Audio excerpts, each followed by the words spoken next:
বিষয়ে নিজকে গঠন করতে হবে। এটা একটা বিষয় নিয়ে আমি কথা বলব। আত্মগঠন হলো নিজের প্রচেষ্টা একটি ইসলামী সমাজ বিনির্মাণের জন্য নির্মাণের উপযোগী এবং কাঙ্ক্ষিত মানের দক্ষ এবং ত্যাগী হিসাবে গড়ে তোলা নাম আত্মগঠন। আবার বলছি, নিজের প্রচেষ্টায় নিজের জীবনকে একটি ইসলামী সমাজ বিনির্মাণের জন্য কাঙ্ক্ষিত মানে দক্ষ এবং ত্যাগী হিসাবে গড়ে তোলা নাম আত্মগঠন। সংগঠনের সকল পর্যায়ে আত্মগঠন করে এখানে আত্মার অর্থ ব্যাখ্যা আমরা অনেক ভালো জানি। আরবিতে যাকে দুইটি শব্দ আমরা সন্ধান করতে পারি, একটা রূহ আর একটা এর মধ্যে যারা পাশবিকতার বৈশিষ্ট্য সেটা হইল, আর ইমানিয়তের এটা হইল রূহ। রূহ আল্লাহর আদেশ, এটা ছাড়া মানুষ বাঁচতে পারে না। আত্মার আরেক নাম হলো প্রাণ। কিন্তু আমরা কি প্রাণী? আমরা প্রাণী, কিন্তু ইয়া অনুযায়ী বিজ্ঞানের থিওরি অনুযায়ী আমরা প্রাণী, কিন্তু আমাদেরকে প্রাণীকে বলে না, আমাদেরকে মানুষ। আমাদের মর্যাদা, আমাদের পরিচয় অন্য সকল মাখলুকের তুলনায় কি, এই জন্য আমাদেরকে বলা হয় আশ্বাস। আমরা আর প্রাণী এক না।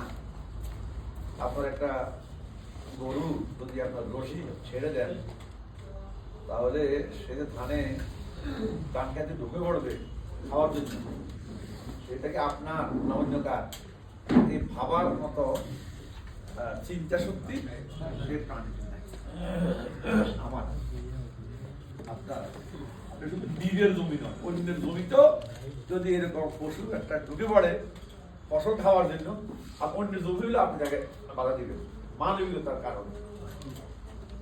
এই জন্য আমরা প্রাণীরা একটু ভিন্ন।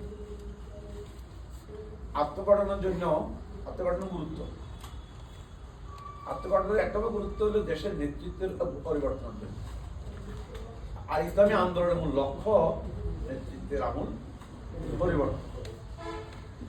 নবী রাসূলগণ জমিনে এসেছেন, তৎকালীন যে কাউম যে অবস্থায় ছিল সে অবস্থা থেকে তাকে ফিরিয়ে আল্লাহর দাসত্বের দিকে নিয়ে যাওয়ার জন্য সকল নবী এবং রাসূলদের আগমনের উদ্দেশ্য। এই জন্য ইসলামী আন্দোলনের মূল লক্ষ্য নেতৃত্বের পরিবর্তন। নেতৃত্বের পরিবর্তন কিভাবে সম্ভব? সকল প্রকার অসৎ নেতৃত্বকে ঘটিয়ে সেই জায়গায় সৎ এবং দক্ষ যোগ্য নেতৃত্বকে প্রতিষ্ঠিত করাই হলো আমাদের মূল লক্ষ্য। আর আত্মগঠন হলে আত্মগঠন উদ্দেশ্য এইটাই, সাধারণত হলে উপযোগী নেতৃত্ব তৈরি, সততার যোগ্যতা সব দিকে। কিন্তু বর্তমান সময়ের যেই দাবি অনুযায়ী নেতৃত্ব তৈরি করা, এটাও আত্মগঠনের অংশ। নেতৃত্বের ব্যাপারে আল্লাহর নিয়ম আছে। আল্লাহ এমনিতেই নেতৃত্বের পরিবর্তন ঘটিয়ে দেন না, আমরা চেষ্টা করলে হবে না। এখন ধরেন বর্তমান যে নেতৃত্ব আছে এটাকে আমরা সরাই দিলাম। এখন যাদেরকে আমরা যে জায়গায় বসাইলাম তারা যদি সঠিক নেতৃত্ব দিতে না পারে, তাদের ভিতরে যদি নৈতিক গুণ, মানবীয় গুণ, তার জাগতিক গুণ এই সমন্বয় না থাকে, তাহলে এই নেতৃত্বের পরিবর্তনের কোনো গুরুত্ব নেই, এই নেতৃত্ব পরিবর্তনের কোনো প্রয়োজনীয়তা নেই। মানুষকে আমি চাই একটা হলো সৎ যোগ্য, এটা হলো সর্বোত্তম মানুষ। আর সৎ অযোগ্য, সৎ কিন্তু অযোগ্য মানুষের তার ভিতরে কোনো মানবীয় গুণাবলী নেই, তার ভিতরে উদ্ভাবনী শক্তি নাই, প্রশস্ত চিত্ততা নাই, দূরদৃষ্টি নাই। এই সমস্ত কথা ভুলের সমাবেশ যেগুলি থাকার কথা এগুলি নাই, তাহলে সে হলো কি সৎ এবং অযোগ্য। অসৎ যোগ্য নমরুদ, ফেরাউন, তারপরে এই ধরনের এই গোত্রের এই লাইনের তারা বাংলাদেশিকার নাম নাই পেলেন, বাংলাদেশিকার নাম নাই পেলাম। পৃথিবীতে আরো এরকম অসৎ নেতৃত্ব আছে না? কিন্তু তারা যোগ্যতার সহিত মানুষের উপরে অত্যাচার নির্ভর করে খোদার দুটি তার কর্মকাণ্ড চালিয়ে যায় যোগ্যতা। একটা হলো অসৎ অযোগ্য। অসৎ অবশ্যই অযোগ্য, ভালো মন্দ বোধ শক্তি নাই, যা পায় তা ঢুকায়, যা পায় তা খায়। এই ধরনের নেতৃত্বের জন্য তাহলে আমরা কর্মকার বলছি আমাদের সর্বোত্তম নেতৃত্ব হলো কোনটা? যোগ্য। এই সমাজ এই উপযোগী সেই নেতৃত্বের জন্য আত্মগঠন করা প্রয়োজন। আত্মগঠনের জন্য এই দায়িত্বটা আমার নিজের। আমাকে কেউ অন্যরা গঠন করে দিতে পারবে না। এই জন্য এক নম্বর প্রয়োজন হলো দৃঢ় আন্তরিক সিদ্ধান্ত। আমি যদি সিদ্ধান্ত নিই আজকে আমি একটা গুনাহ করবো না, এই ব্যাপারে আমি সতর্ক থাকি এবং আমার বোধ শক্তি থাকে। গুণা বুঝতে হবে, গুণা বুঝে কোনটা গুণার কাম, কোনটা ভালো কাজ, এটা বুঝে কি এটা আমরা বলি প্রত্যেক নরনারীর জন্য জ্ঞান অর্জন করা। কার কতটুকু জ্ঞান সেটা ব্যক্তি অনুযায়ী তার জ্ঞান নির্ধারণ করা হয়। যিনি ডাক্তার তার ডাক্তারের জ্ঞান লাগবে, যিনি উকিল তার আইন বুঝতে হবে, যিনি ইঞ্জিনিয়ার তাকে একটা বাইরের অবকাঠামো নির্মাণ করার জন্য যে জ্ঞান দরকার তাকে এটা জানতে হবে। আমি শিক্ষক, আমার পাঠদানের প্রশিক্ষণের জ্ঞান আমার থাকতে হবে। এই জন্য এই ক্ষেত্রে আমাদের সিদ্ধান্ত লাগবে যে আমি এই হতে চাই, এই অনুযায়ী সর্বাত্মক প্রচেষ্টা চালাতে হবে এবং এর সাথে হলো অনবরত নিরলস প্রচেষ্টা। আমাদের মধ্যে দ্বারা আমরা ইসলামী আন্দোলন করি, কারণ ইসলামী আন্দোলন হলো মাঝে মাঝে জোয়ার উঠে, মাঝে মাঝে ভাটা পড়ে, মাঝে মাঝে নিবি যায়, আবার হঠাৎ করে সেদিকে জাগি উঠে। এইরকমই অনবরত নিরলস প্রচেষ্টা দ্বারাই আমাকে সামনে এগিয়ে যাওয়ার জন্য পথ করে নিতে হবে। 3 নম্বর হলো উদ্যতন সংগঠনের আয়োজনে সম্পৃক্ত থাকা। আমি সংগঠনের যে লেভেলে আছি, আমার উপরে একটা সংগঠন আছে, জেলা আছে, কেন্দ্র আছে, আমাদেরকে কেন্দ্রীয় সংগঠন থেকে, জেলা সংগঠন থেকে, বা আমার ঊর্ধ্বতন রিসেন্ট ঊর্ধ্বতন সংগঠন একটা খাতা যেটা একেবারে নিকটতম যেটা সেটা উপজেলা সংগঠন। সেই সংগঠন যে যে কর্মসূচি আমাকে দেওয়া হয় সেই সকল কর্মসূচিতে যোগদান করা, সরব অংশগ্রহণ করা, এটাই হলো ঊর্ধ্বতন সংগঠনের আয়োজনে সম্পৃক্ত থাকা।